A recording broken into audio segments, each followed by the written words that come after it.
ओम सत ओम सभी को सादर नमस्ते। आइए हम सभी ओम के उच्चारण के साथ आज की चर्चा को आरंभ करते हैं।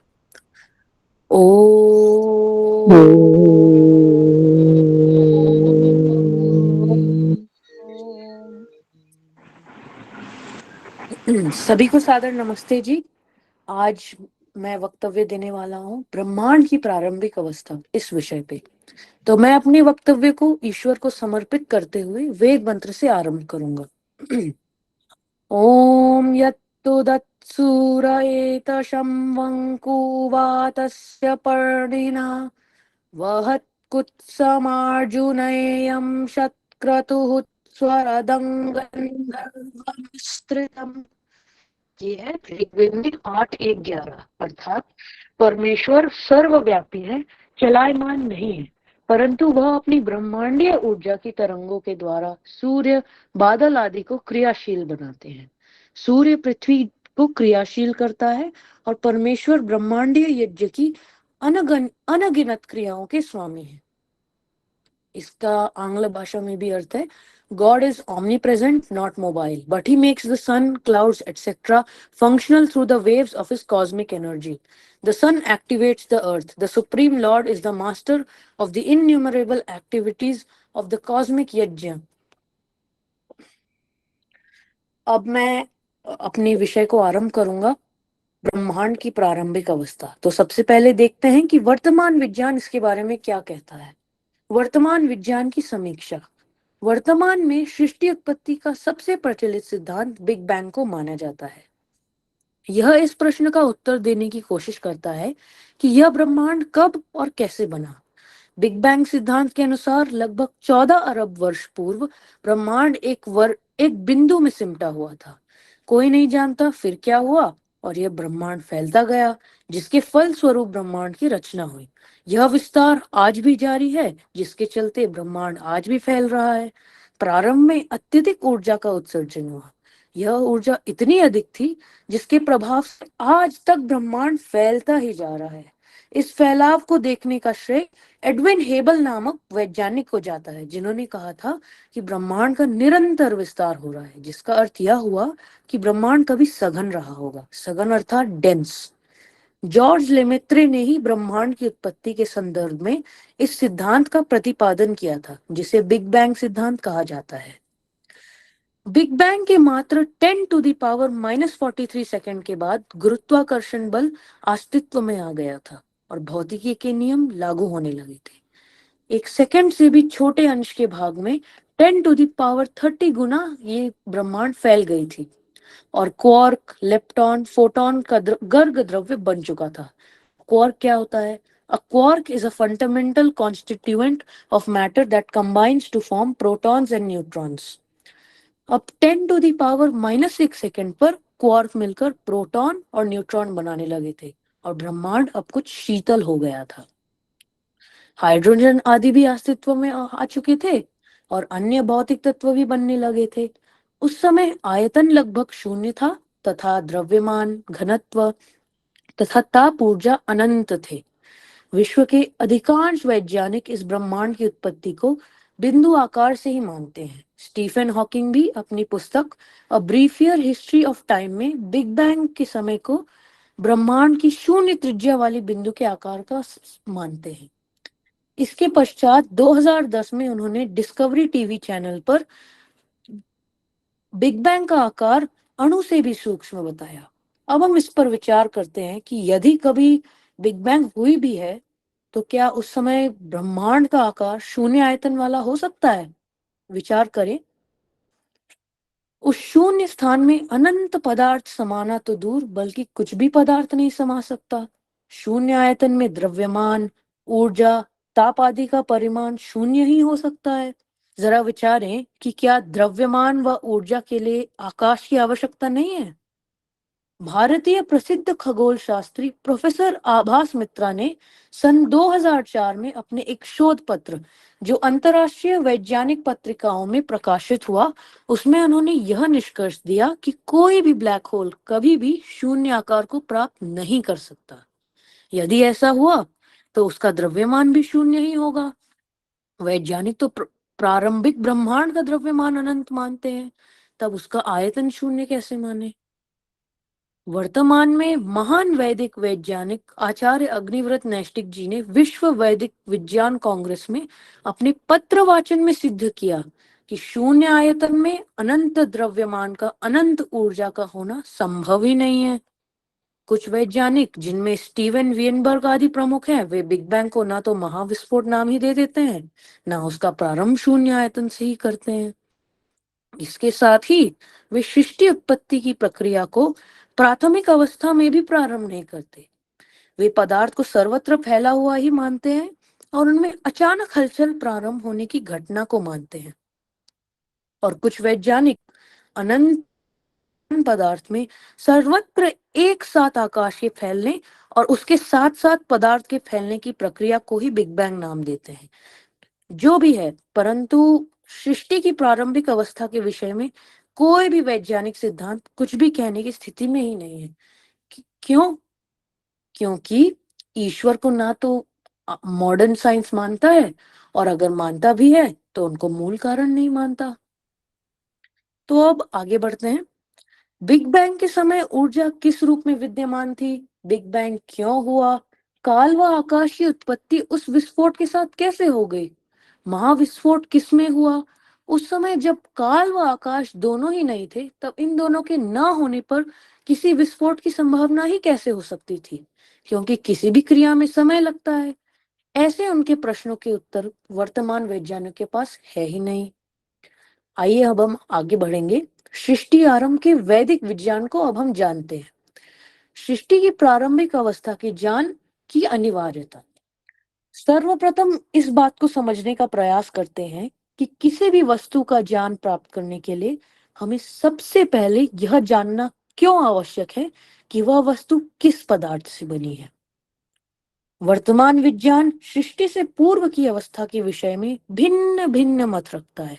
इसी कारण सृष्टि उत्पत्ति के नाना प्रकार के विरोधी मत वर्तमान विज्ञान के नाम पर चल रहे हैं, और सभी के अपने अपने तर्क, प्रयोग तथा गणित हैं। अब हम यह जानने का प्रयास करेंगे कि यह मूल पदार्थ जिससे सृष्टि का निर्माण हुआ है वह क्या है, उसका स्वरूप क्या है, और ब्रह्मांड के बनने से पूर्व किस अवस्था में विद्यमान था। वैदिक विज्ञान तो उस मूल पदार्थ की प्रकृति शब्द से संबोधित करता है। आइए सर्वप्रथम हम इस पर विचार करें कि प्रकृति क्या है। प्रकृति तो हम हम में से कोई लोग समझते हैं कि प्रकृति नेचर होती है, पर यहाँ प्रकृति वो वाली नेचर की बात नहीं हो रही है। तो देखते हैं कि प्रकृति वास्तविकता में क्या है।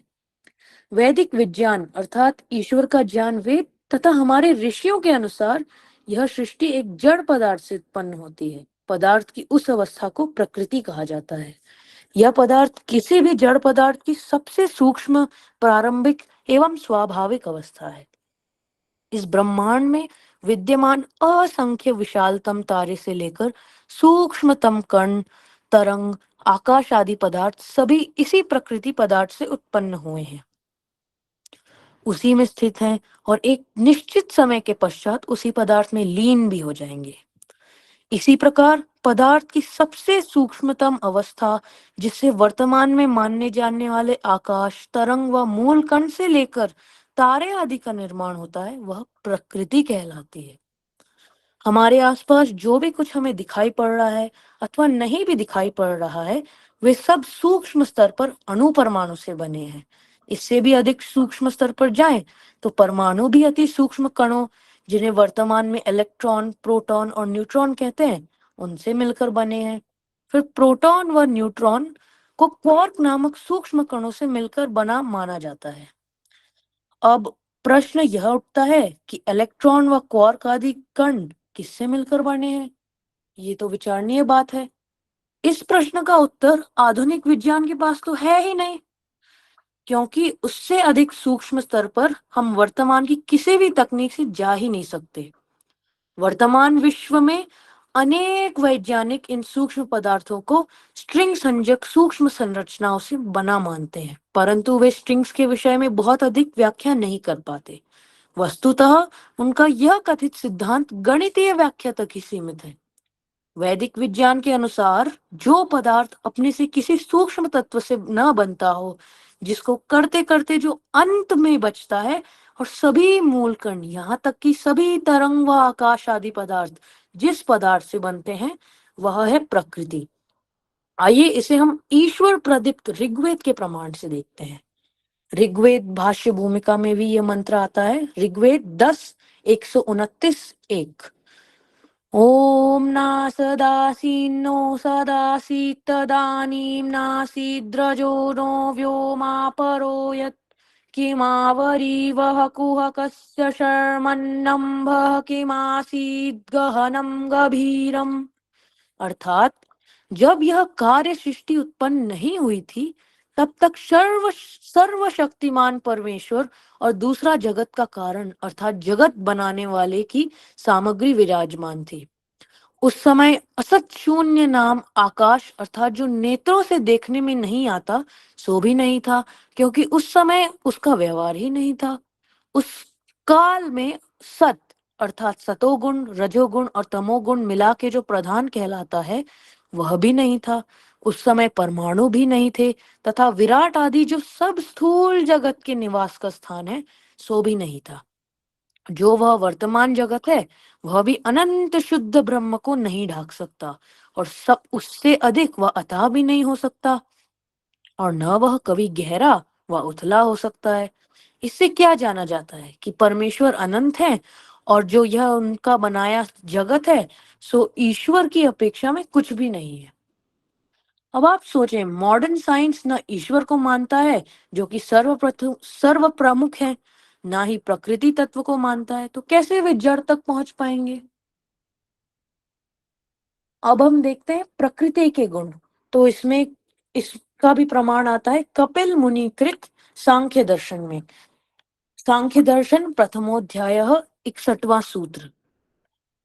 सत्वरजस्तमसां साम्यावस्था प्रकृतिः प्रकृतेर्महान् महतोऽहङ्कारोऽहङ्कारात् तन्मात्राण्युभयमिन्द्रियम् तन्मात्रेभ्यः स्थूलभूतानि पुरुष इति पंचविंशतिर्गणः। अर्थात सत्व, रज और तम, इनकी समान अवस्था प्रकृति है। प्रकृति से महत्तत्व, महत्तत्व से अहंकार, अहंकार से 5 तन्मात्राएं, मन और दोनों प्रकार की इंद्रियां, तथा तन्मात्रा से स्थूल भूतों की उत्पत्ति होती है। और 25वां पदार्थ पुरुष अर्थात जीवात्मा और परमात्मा है। ये 25 पदार्थों का समूह जानने योग्य है। अब हम सत्व, रज और तम के बारे में थोड़ा जानते हैं। सत्व, सत्व वह गुण है जिसके कारण कालांतर में प्रकाश एवं आकर्षण बल आदि की उत्पत्ति होती है, तथा प्राणियों के अंदर सुख और शांति की अनुभूति होती है। रजस, रजोगुण के कारण प्रतिकर्षण, प्रक्षेपक बल एवं गतिशीलता की उत्पत्ति होती है। अर्थात इन गुणों का मूल कारण रजोगुण ही होता है।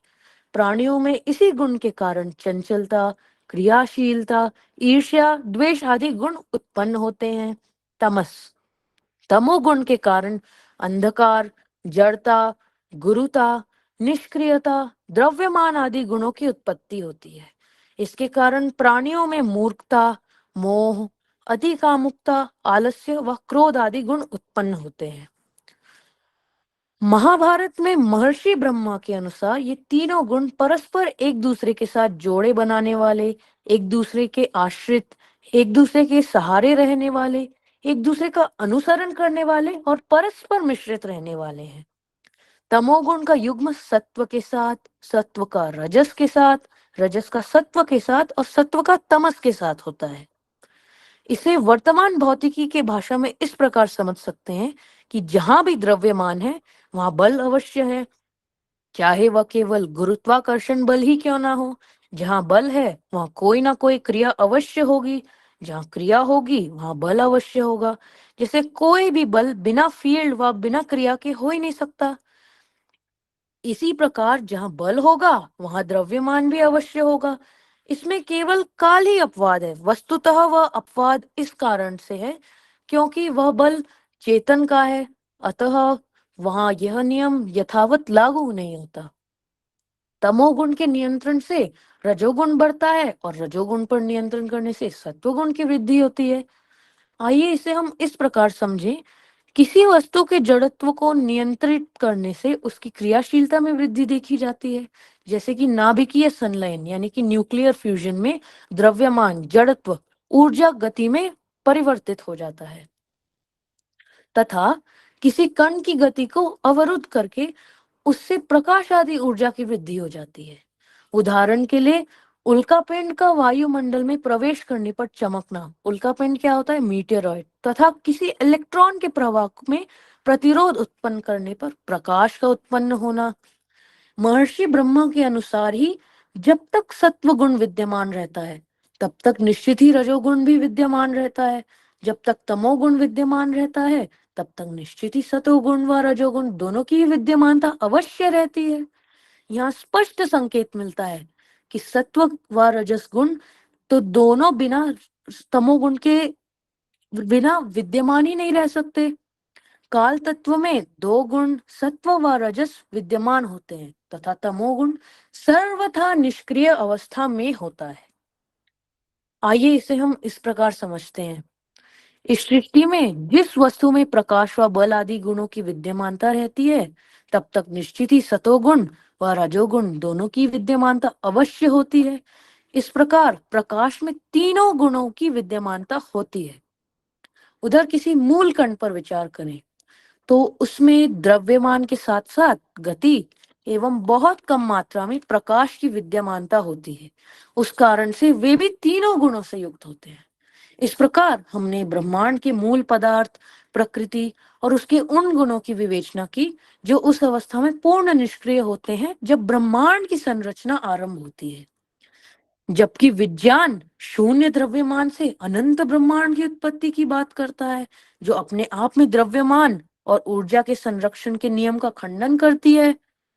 आधुनिक विज्ञान परम चेतन ईश्वर को न मानता है न ही जानता है, इसीलिए विज्ञान को पूर्ण रूप से जानने में असफल हो जाता है।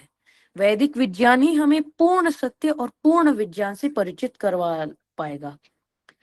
अब हम इस वैदिक विज्ञान को कैसे ग्रहण कर पाएंगे, ये तो सोचने वाली बात हुई। इसके लिए हमें जड़ से शुरुआत करनी होगी और यह तभी संभव है जब गुरुकुलीय शिक्षा प्रणाली निर्विकल्प रूप से अनिवार्य होगी और हम सभी फिर से गुरुकुल जाएंगे और वैदिक विदुषी और विद्वानों से ज्ञान प्राप्त करके वैदिक वैज्ञानिक बन पाएंगे। इन्हीं बातों से मैं वक्तव्य को विराम दूंगा। सर्वप्रथम मैं परमपिता ईश्वर को धन्यवाद करता हूँ जिनकी कृपा मुझ पर हर क्षण है। मेरे आदरणीय गुरुजी दर्शनाचार्य विवेक वरुण, जिनके निरंतर मार्गदर्शन से मेरा जीवन का सत्य मार्ग और भी सरल रूप से मेरे सामने मुझे दिखता है। मेरे आदरणीय माता पिता जी, जिनके बिना यह वक्तव्य संभव ही नहीं था, मैं उनको सादर नमन करता हूँ। आदरणीय गुरु महोदय डॉक्टर संध्या शर्मा जी, जो मेरी प्रेरणा स्रोत हैं, उनको भी मैं बहुत बहुत धन्यवाद करता हूँ। आचार्य अग्निव्रत नैष्टिक जी एवं विशाल आर्य जी, जिन्होंने वैदिक भौतिकी पुस्तक को लिखा, और मैं आचार्य नवीन गुरु जी, जो उनको मैं हार्दिक धन्यवाद करता हूँ मुझे व्याकरण सिखाने के लिए। और फिर मेरी गुरु माता समान सहपाठी प्रिय बेला महोदया जी, उनको भी सादर नमन। और मेरे सहपाठी एवं प्रेरणा स्रोत कुसुम माता जी, डॉक्टर रूपल महोदया जी, चंद्र माता जी और पद्मजा महोदया को भी बहुत बहुत धन्यवाद। इन्हीं शब्दों से मैं अपनी वाणी को विराम देता हूँ। गुरु जी, मेरी जो भी त्रुटि है कृपया उसमें मार्गदर्शन करें। बहुत बहुत धन्यवाद। ओम।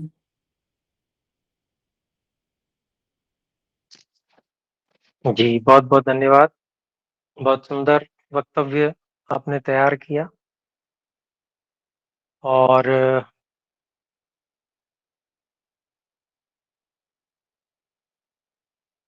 बहुत थोड़े से समय में बहुत सारी बातें आपने यहाँ रखी और मैं समझता हूँ जिन लोगों ने बहुत एकाग्रता से नहीं सुना होगा उनको उनकी बहुत सारी बातें छूट भी गई होंगी शायद। तो लेकिन बहुत जानकारी देने वाला यह आपका वक्तव्य ब्रह्मचारी रियांशु जी रहा, तो उसके लिए आपका अभिनंदन। और यहाँ पर जो भी भाई बहन जुड़े हैं उनको भी इससे प्रेरणा मिले कि एक छोटा सा बालक है, अभी 9 कक्षा का विद्यार्थी है, वो प्रयास कर रहा है कि अच्छे से अच्छा वक्तव्य तैयार करके और उसको प्रस्तुत करे। तो अपने लोगों को भी इसी प्रकार से प्रयास करना चाहिए। और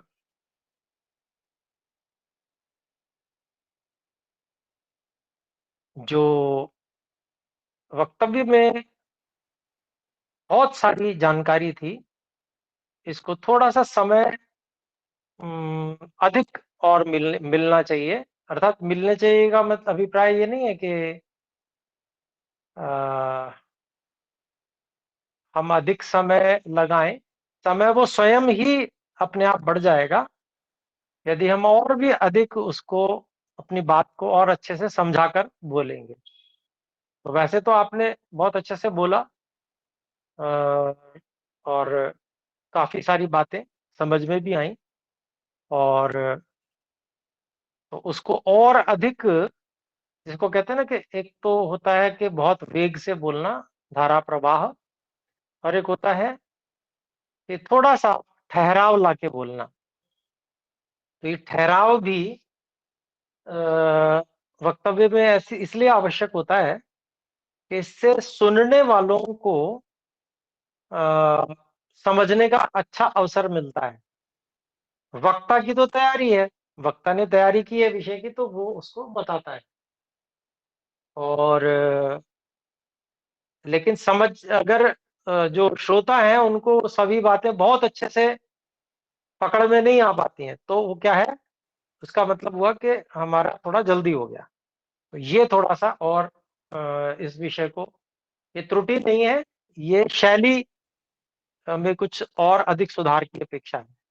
तो वो शैली आप और बोलते समय थोड़ा विचारना और फिर उसको बताना, बोलना और तो अभी आपकी अवस्था के अनुसार ये बहुत अच्छा कार्य, बहुत अच्छा रहा और क्योंकि मेरा तो एक उत्तरदायित्व भी बनता है कि मैं कुछ ना कुछ बताऊँ।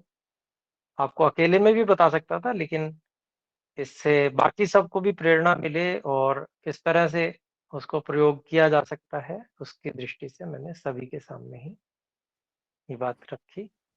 जी, तो बहुत-बहुत धन्यवाद गुरुजी। मैं अगली बार जी, प्रयास करूँगा और अच्छे से करने का। इसी के बारे में थोड़ी और इसके बारे में अगले वक्तव्य में अपना चर्चा करूँगा। बहुत-बहुत धन्यवाद गुरुजी।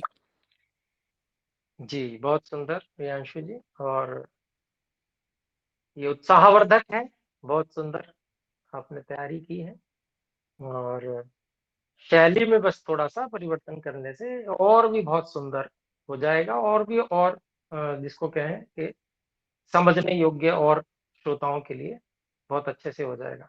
जो विज्ञान के विद्यार्थी रहे होंगे उनको तो निश्चित रूप से सभी बातें बहुत अच्छे से समझ में आई होंगी। परंतु विज्ञान से इतर जो विद्यार्थी रहे होंगे या जो विषय जिनका रहा होगा, उनको थोड़ा-सा क्योंकि शीघ्रता अधिक हो गई तो कम बीच-बीच में कम समझ में आया होगा। तो कोई बात नहीं, प्रियांशु जी बहुत सुंदर रहा और इसको आप और अच्छे से और एक बढ़िया शैली और बनाकर, एक समझाने की शैली बनाकर प्रस्तुतिकरण को और सुंदर बनाएँगे, ऐसी आशा है। जी तो गुरुजी। हम में से और भी भाई-बहन कुछ अपना अ, भाव अभिव्यक्त करना चाहें या कुछ कहना चाहें तो जी भाई धीरज जी बोलें। प्रणामाचार्य जी, सभी को सादर नमस्ते। और ब्रह्मचारी रियांशु को बहुत ही अधिक हार्दिक साधुवाद कि उन्होंने इतना अच्छा, जो एक उनकी तपस्या ही है, जो है इतना सुंदर उन्होंने आज वक्तव्य प्रस्तुत किया। वास्तव में तो यह ज्ञान यज्ञ ही है जो वो कर रहे हैं कि ईश्वर का ज्ञान जो ऐत्रेय उपनिषद में जो वेदों का ब्राह्मण है उसका अनुसंधान आचार्य अग्निवत नैष्ठिक जी ने किया और उन्होंने पुस्तक वेद विज्ञान आलोक लिखी और उस पुस्तक से इसी ज्ञान को रियांशु जी ने ग्रहण किया और हम सबके सामने प्रस्तुत किया, तो यह तो उस हवन की सुगंधी ही हम महसूस कर रहे हैं जो ज्ञान यज्ञ हो रहा है ये। तो इसके लिए मैं बहुत ही आभार व्यक्त करूंगा गुरुकुल क्रांति संगठन का भी, जिसके माध्यम से, इस हवन वेदी के माध्यम से इस यज्ञ की सुगंधी हमें प्राप्त हो रही है। और कुछ एक बातें मैं, एक तो रियांशु जी से कुछ मैं एक दो चीजें फिर से जानना चाहूंगा जो उन्होंने स्पष्ट की थी, और फिर मैं एक अपनी बात कहना भी चाहूंगा। तो रियांशु जी, जो आप कह रहे थे कि सत्व रजस और तमस जो गुण है, कि सत्व जो प्रकाश स्वरूप है और वह तमस को जब हम ये रजस को जब हम रोक देते हैं तो उससे सत्व प्रकट होता है। तो आप जो ये बातें कर रहे थे, यदि आप उसे एक बार फिर से थोड़ा और स्पष्ट करके बता पाए तो मैं उसके आगे एक अपनी कड़ी जोड़ना चाहूंगा, यदि आप, जी जी महोदय, यदि पर आज्ञा मैं हो तो कभी तो। बोला ही नहीं कि सतोगुण से सत्वगुण बनता है। मैंने तो यह नहीं बोला कि नहीं, सतोगुण। आपने कहा कि रजस को जब हम तमस को या रजस को रोक देते हैं, तो जैसे आपने इलेक्ट्रिसिटी बोला कि इलेक्ट्रॉन्स को हम रोक देते हैं तो उससे लाइट की उत्पत्ति होती है, जी इस तरीके का कुछ आपने कहा था ना। तो वो आप क्या बात कह रहे थे, वो मैं पूरी तरीके से ग्रहण नहीं कर पाया, यदि आप उसे दोबारा से कह पाएंगे तो। जी, ये बात गुरुजी ही स्पष्ट कर दें तो ठीक रहेगा, मुझसे त्रुटि हो सकती है। जी जी, जी, जी, बिल्कुल। देखिए, जो विषय है वो यही है कि सत्व, रज और तम ये तीनों ही रहते हैं और तीनों एक तो अपनी-अपनी स्थिति बदलते रहते हैं। लेकिन हम लोगों को भी स्वतंत्रता है प्रत्येक पदार्थ में कुछ न कुछ परिवर्तन करने की। तो हम अपना जो बाह्य बल लगाते हैं, उससे हम कुछ न कुछ परिवर्तन करते हैं। तो इसी के अंतर्गत जैसे हम किसी वस्तु में जैसे यही उदाहरण लें कि हम विद्युत धारा प्रवाहित करते हैं, तो वहाँ पर क्या है कि जो तार है मान लीजिए, टंगस्टन का तार है, तो उसमें जब विद्युत धारा प्रवाहित कर रहे हैं, तो वहाँ पर कुछ न कुछ अवरोध है ना? वहाँ पर अवरोध क्या है? वहाँ तमोगुण का अवरोध है और उस तमोगुण के अवरोध को धक्का देके जब हटाया जा रहा है, तो वहाँ पर ऊष्मा और प्रकाश सत्वगुण प्रकट हो रहा है। इस प्रकार से इस बात को रखा गया। तो अभिप्राय क्या है कि जब हम किसी एक चीज़ को हटाने का प्रयास करेंगे, वो कोई भी तरीका हो सकता है, तो उसका प्रभाव अन्य रूप में सामने आएगा। क्योंकि सत्व, रज, तम 3 चीज़ें वहाँ पर हैं। अगर हमने तमोगुण को हटाने का प्रयास किया किसी बाह्य बल से, जैसे रजोगुण की प्रवृत्ति को वहाँ जगाया, तो तमोगुण को हटाने का जो अवरोध है उसको हटाने का प्रयास किया। तो अब इसके परिणाम स्वरूप क्या हुआ? वहाँ पर तमोगुण तो हटा ही हटा थोड़ा, उसका विस्थापन हुआ मान लीजिए वहाँ से, लेकिन साथ में सत्वगुण की उद्बुद्धि वहाँ पर हो गई। तो ये इस रूप में प्रकाश के रूप में, है ना? क्योंकि प्रकाश सत्व गुण का एक धर्म है।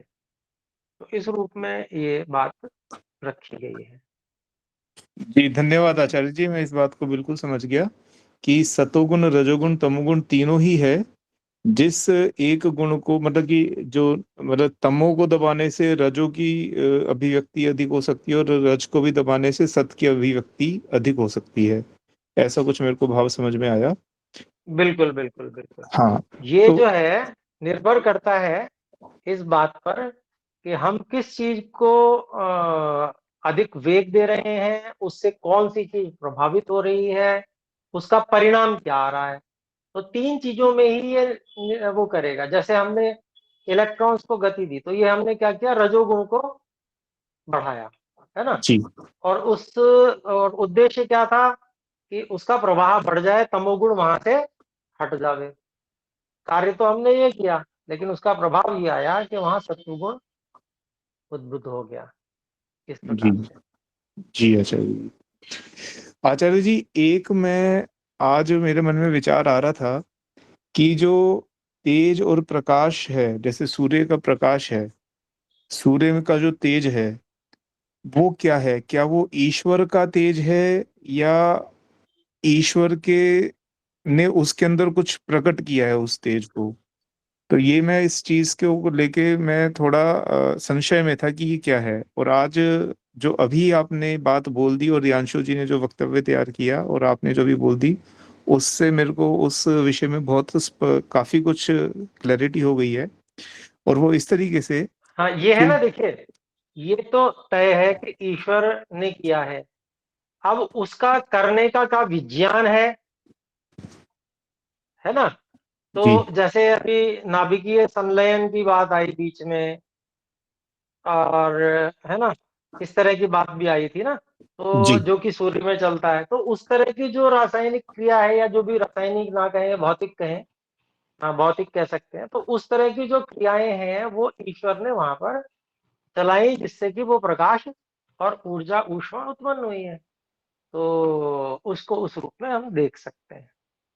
तो ऐसे ही सभी सर्वत्र हमको देखना होगा। अगर हम देख रहे हैं कि दिन रात हो रहा है या ऋतु परिवर्तित हो रही है, तो उसके पीछे परमात्मा के द्वारा जो एक निश्चित गति पृथ्वी को सूर्य के चारों ओर घूमने और अपनी तीली पर घूमने की दी गई है, वो उसमें कारण है ना। ये विज्ञान का दृष्टिकोण है, और ये विज्ञान परमात्मा ने उसमें संजोया हुआ है सृष्टि में। तो इसको सर्वत्र हम इस तरह से देख सकते हैं कि ये जो भी कुछ है, ये दिखने में इस रूप में आ रहा है कि ये व्यवस्था इस तरह की है, लेकिन इस व्यवस्था को बनाने वाले ईश्वर हैं, ऐसे देखेंगे ये। तो बहुत सारा समय आपको मिल गया, और भी हाथ खड़े थे, वो उन्होंने फिर समय देखकर हाथ नीचे कर लिए हैं। जी, तो एक धन्यवाद आध आचार्य। मिनट। धन्यवाद जी। सहन सेनातनी प्रियंका जी बोल सकते हैं। नमस्ते आचार्य जी। जी नमस्ते। आचार्य जी, मुझे ये पूछना था कि जयपुर में कोई गुरुकुल है क्या? क्योंकि मेरे से कई एक दो लोगों ने संपर्क किया था, वहां से जानने की कोशिश कर रहे थे। जी जी, उसमें गुरुकुल क्रांति की वेबसाइट है। वेबसाइट में प्रत्येक प्रदेश में जो जो गुरुकुल हैं उनका हम्म। पूरा पता, आचार्य जी का नाम, फोन नंबर, सब कुछ वहां पर दिया हुआ है। तो वहां पर देख सकते हैं। मुझे ऐसे स्मरण नहीं है सीधा सीधा, तो एक बार वहां पर कृपया उसको वेबसाइट पे देख लें, है ना जी। ठीक है आचार्य जी, ठीक तो है। ठीक है। और कोई भाई बहन? तो अभी समय भी अधिक हो गया है, तो आप सभी का बहुत बहुत धन्यवाद।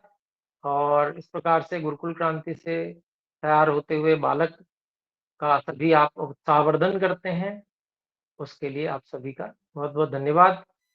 और गुरुकुल क्रांति से तैयार होने का अभिप्राय ये नहीं है कि ये ऑनलाइन बालक पढ़ रहा है, बल्कि ये है कि उसके माता पिता उस पर पुरुषार्थ कर रहे हैं घर में, और उसको पढ़ा रहे हैं।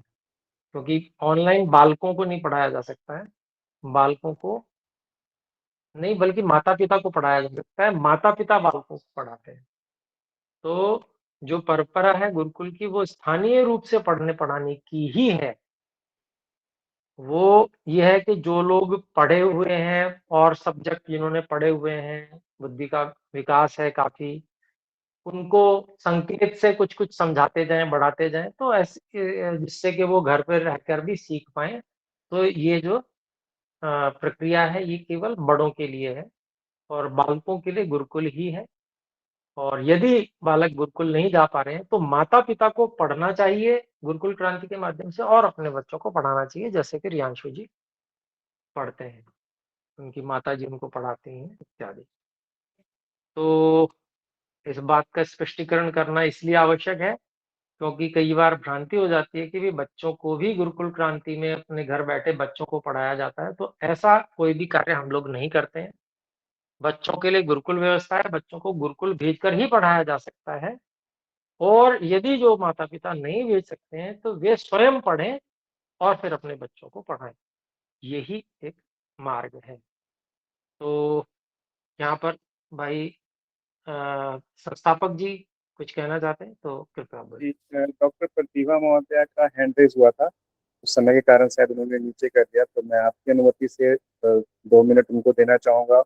और डॉक्टर संध्या महोदया भी यदि कुछ बात रखना चाहें अपनी ओर से, जिससे कि बालक का उत्साहवर्धन हो।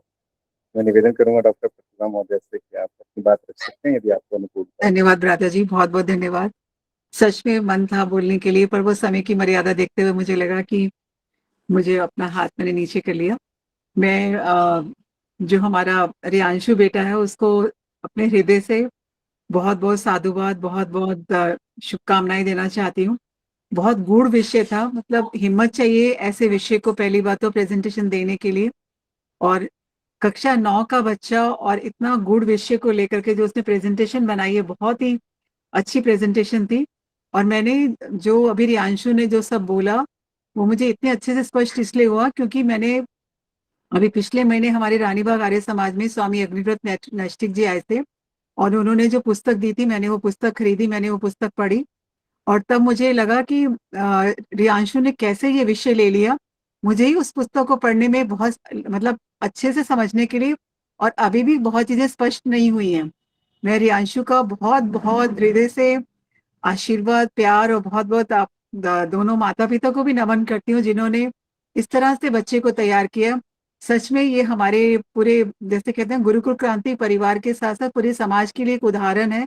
जो बच्चा अपनी स्कूल की पढ़ाई करते हुए उसके साथ साथ ये गुरुकुलीय शिक्षा की सारी शिक्षा को ग्रहण करता है और हम सबके साथ कक्षा में जुड़ता है, वो सिलेबस भी करता है और ये सिलेबस भी करता है। नमन है आप दोनों माता पिता को और उस बच्चे को बहुत बहुत हृदय से मैं उसको बहुत बहुत बधाई देती हूँ, बहुत बहुत प्यार, बहुत बहुत आशीर्वाद। ओम। जी बहुत बहुत धन्यवाद जी जी। आदरणीय, धन्यवाद जी। आदरणीय बहन बेला जी कृपया। सादर नमस्ते आचार्य जी। मैं भी समय को देखते हुए चुप रह गई थी, लेकिन मेरा मन, क्योंकि हम तो रोज ही कक्षा में जुड़ते हैं साथ में, रियांशु मेरे नाती के समान है और मेरे सहपाठी भी हैं, तो हम रोज प्रतिदिन जब कक्षा में जुड़ते हैं ना तो एक इतना अपनत्व हो जाता है। सरलता से अगर मैं कहूँ तो जब ये सूत्र पाठ करते हैं तो मैं इनको बड़े ध्यान से सुनती हूँ कि मुझे भी उच्चारण में बहुत मदद मिलती है। और आज तो इनका आत्मविश्वास देखने वाला था, बहुत ही आत्मविश्वास से, और जो इनकी शैली थी मैं देख रही थी उसके पीछे कि बहुत सुंदर तरीके से अपनी बात को कॉमा पूर्ण विराम रखते हुए समझा पा रहे थे। और क्योंकि साइंस बैकग्राउंड मेरा भी है तो मैं चीजें समझ पा रही थी। और जैसे कि बहन प्रतिभा जी ने कहा है कि इतना गूढ़ विषय इन्होंने लिया और उसको इन्होंने बड़ी सरलता से प्रस्तुत किया, और किस तरीके से इन्होंने उसको जैसे एक 9वीं क्लास का बच्चा इतनी गूढ़ बात को कैसे उसको समझा रहा। आइए अब हम यहाँ समझते हैं, आइए अब इसको वैदिक रीति से समझते हैं, कैसे उन्होंने कोरिलेट किया इन चीजों को। तो ये बहुत ही सराहनीय था और ईश्वर से प्रार्थना करती हूँ कि हमारे रियांशु बेटा और आगे आध्यात्मिक उन्नति के साथ और अपनी जो ये अपनी स्टडीज कर रहे हैं विद्यालय से भी, और इसका सारा श्रेय जो है आचार्य जी को, इनकी माता श्रीमती रिया महोदया को और संस्थापक महोदय को जाता है, और ईश्वर की विशेष कृपा तो है ही।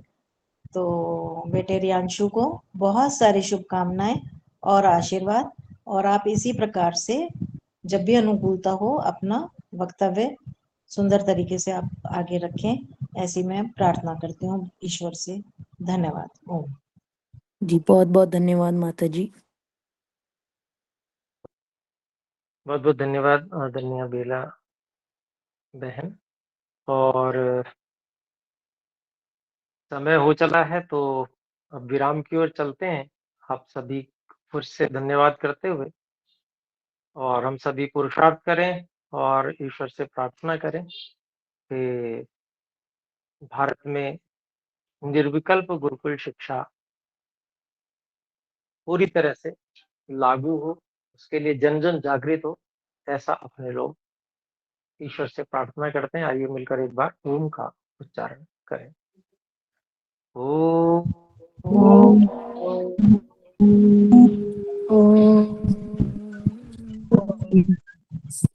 सभी सादर नमस्ते जी। सादर नमस्ते आचार्य। नमस्ते गुरुजी। सादर बहुत बहुत नमस्ते धन्यवाद आचार्य गुरुजी। जी।